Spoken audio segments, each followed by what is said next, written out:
पूछता है भारत कि सुशांत सिंह राजपूत की हत्या केस में सबसे बड़ा संदिग्ध कौन है। पूरा देश जानता है रिया चक्रवर्ती। लेकिन वो आज तक गिरफ्तार नहीं हुई। जानते हैं क्यों दोस्तों? क्योंकि उसकी पहुंच पुलिस तक है।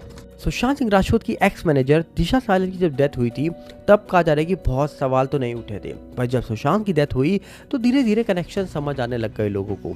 उस समय कहा जा रहा है कि सुशांत के एक चचेरे भाई थे नीरज सिंह बबलू जो हैं वो आज भी कहा जा रहा है कि सरकार में हैं और उस समय भी सरकार में थे। उन्होंने कहा जा रहा है कि उस समय ही बोला था कि सुशांत इतना कमज़ोर नहीं था, वो गलत कदम नहीं उठा सकता है। उन्होंने ये भी बोला था कि कहीं ना कहीं दोनों मामलों में कुछ ना कुछ तो लेन देन है।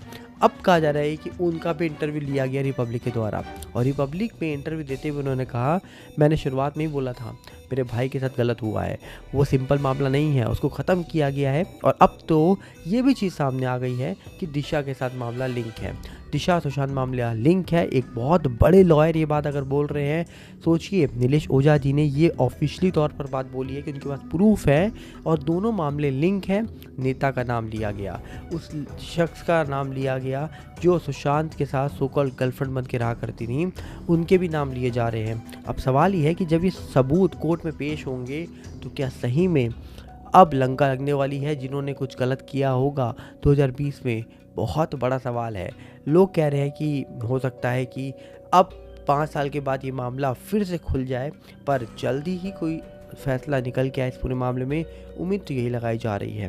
क्योंकि आप देख सकते हैं कि किस तरीके से अब इस पूरे मामले के अंदर बहुत सारे सवाल उठाए जा रहे हैं, बहुत सारी चीज़ें निकल के आ रही है। मामला अब मीडिया तक पहुंच चुका है। अब नीलेश ओझा जी जो लगातार इस पूरे मामले में अपडेट देते रहते हैं, लगातार इस पूरे मामले में न्याय के लिए फ़ाइट कर रहे हैं। उम्मीद है उनकी ये फ़ाइट जल्दी रंग लाए और जल्दी सुशांत और दिशा केस सॉल्व हो जाए।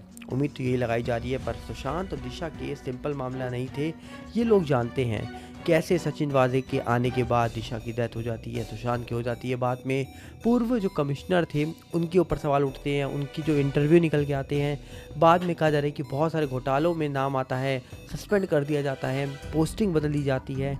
ये सब होते हुए हमने देखा, पर सुशांत और दिशा केस के बारे में जिक्र होते हुए तो नहीं देखा था, पर वो जिक्र आज 5 साल के बाद फिर से हो रहा है और अब तो बहुत तेज़ी से हो रहा है क्योंकि पिता खुद ये बोल रहे हैं उनके बच्चों ने गलत नहीं किया, उसके साथ गलत हुआ है और कहीं ना कहीं जिसने गलत किया है उसको ढूंढा जाए और बेटे को न्याय दिया जाए। तो क्या लगता है आपको? आप अपनी राय कमेंट बॉक्स में रख सकते हैं, क्योंकि बहुत सारे सवाल लोगों के मन में चल रहे हैं। मिलते हैं बहुत जल्दी। नमस्कार, जय हिंद।